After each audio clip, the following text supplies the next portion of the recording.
예, 서울 성북갑의 김영배입니다.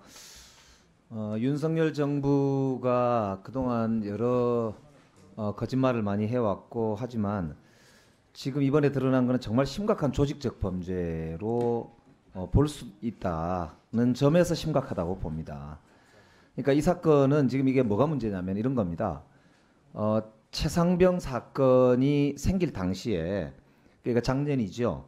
2023년 7월 30일 날 대통령이 직접 국방부 장관과 통화를 해서 이 사건을 경찰 이첩을 막아라, 경찰 이첩을 하지 말라라고 지시를 했느냐 아니냐라고 하는 것이 가장 큰 쟁점이었습니다. 국방부 장관은 일관되게 대통령으로부터 전화받은 적 없다, 혹은 대통령실로부터 전화받은 적 없다고 일관되게 부인해 왔습니다.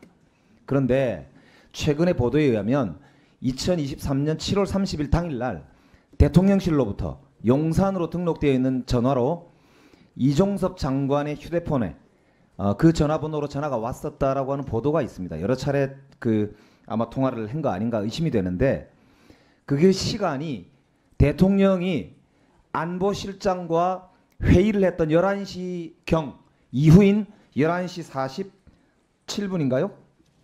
57분. 11시 57분에 사건 이첩 보류를 장관이 지시를 합니다.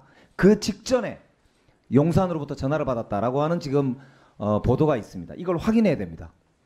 만약에 이게 사실이라면 모든 이 최상병 관련된 은폐 조작 시도 이런 것들이 결국 대통령과 직결되어 있다라고 하는 것이 밝혀지는 셈이기 때문에 큰 문제가 됩니다. 그러니까 가만히 생각해 보면 왜 그렇게 국방부 장관부터 시작해서 모든 그 공직자, 공무원들이 이 최상병 사건의 이과 관련해서 은폐 조작을 지시했던 이종섭 장관의 그 지시를 숨기거나 뒤집으려고 계속 그렇게 노력해 왔던가를 결국 그 실체가 결국 용산 아니었냐라고 하는 것으로밖에 볼 수 없다는 점에서 심각합니다. 두 번째는 이게 지금 이종섭 장관이 휴대폰도 바꿔 제출했지 않습니까? 이게 한동훈 전 법무부 장관이 채널A 사건 때 했던 휴대폰 비밀번호를 바꿔서 풀지 않았던 거하고 똑같습니다. 이게 지금 증거를 은폐하는 전형적인 수법이거든요. 어떻게 이렇게 똑같은지 모르겠습니다.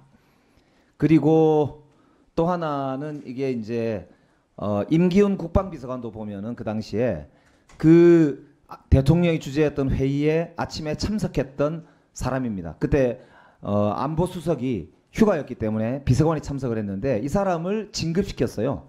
수사 대상인데도. 그러니까 이게 이 공무원도 은폐 조작에 가담했던 사람이라고 의심되는 사람에 대해서는 승진도 시키고, 심지어는 전직 장관을 대외로 도피시켜가면서 작년 12월달에 임명했다고 하는데 문제가 심각합니다. 마지막으로 딱 하나만 짚겠습니다. 한동훈 그 당시 법무부 장관이 인사군전 책임자였는데 이 이종섭 전 장관이 12월달에 내정돼 있었다고 했는데 이 사실에 대해서 알았는지 이 점도 정확하게 밝혀져야 될 내용이다. 그런 점에서 반드시 법사위 국방위가 열려야 된다. 이걸 다시 한번